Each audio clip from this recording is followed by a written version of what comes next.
Assalamualaikum warahmatullahi wabarakatuh. Nama saya Yusran Marsyano, NIM 16059065. Di sini saya akan memaparkan materi mengenai asuransi kebakaran. Nah, langsung saja. Yang pertama adalah pengertian.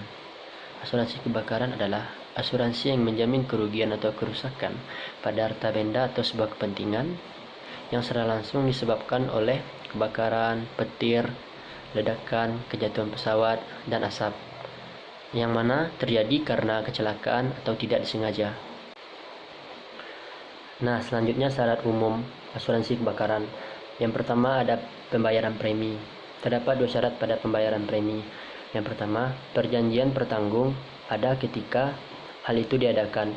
Hak dan kewajiban kedua belah pihak mulai berjalan pada saat itu, bahkan sebelum polis ditandatangani. Yang kedua, apabila premi yang ditentukan tidak dibayar dalam jangka waktu yang ditentukan, maka polis akan batal dengan sendirinya.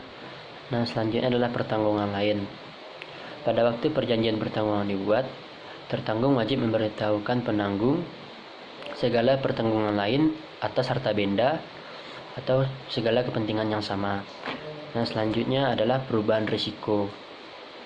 Jika suatu barang yang dijaminkan terjadi perubahan fisik, tempat maupun peruntukan, tertanggung tahu bahwa perubahan tersebut, maka tertanggung wajib memberitahukan kepada penanggung selambat-lambatnya dalam waktu 7 hari. Nah, selanjutnya adalah pindah tempat dan pindah tangan. Apabila terjadinya pemindahan barang ke ruangan lain selain yang dipertanggungkan dalam polis, maka pertanggungan menjadi tidak berlaku kecuali telah dicantumkan persetujuan sebelumnya di dalam lampiran polis. Nah, selanjutnya adalah kewajiban tertanggung dalam hal terjadi kerugian. Yang pertama, segera memberitahukan itu kepada pihak penanggung. Kemudian yang kedua, selambat-lambatnya dalam waktu 7 hari memberikan keterangan tertulis atas kerugian atau kerusakan tersebut. Nah, selanjutnya laporan kerugian atas asuransi kebakaran. Yang pertama, mengisi formulir laporan klaim yang disediakan. Kemudian yang kedua, menyerahkan polis beserta laporan kerugian atau surat keterangan. Kemudian yang ketiga, menyerahkan laporan rincian selengkap mungkin. Dan yang keempat, memberikan segala keterangan dan bukti yang lain. Nah, selanjutnya adalah perhitungan ganti rugi. Nah, cara menghitung besarnya kerugian adalah dengan membandingkan harga sebelum dan setelah terjadinya kerugian. Nah, kemudian diambil nilai rata-rata. Nah, selanjutnya adalah laporan tidak benar. Yang pertama, jika memperbesar jumlah kerugian yang diderita. Kemudian yang kedua, menyembunyikan barang-barang yang terselamatkan.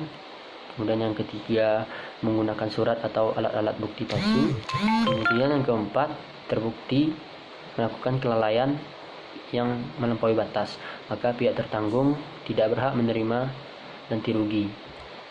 Nah, kemudian selanjutnya adalah pengembalian premi terjadi jika yang pertama terjadi perubahan atas harta benda, kemudian yang kedua harta benda atau sebuah kepentingan berpindah tangan, kemudian yang ketiga pihak penanggung membatalkan pertanggungan, maka dapat dilakukan pengembalian premi. Baik, sekian pemaparan materi yang dapat saya sampaikan. Apabila ada kekurangan saya mohon maaf. Assalamualaikum warahmatullahi wabarakatuh.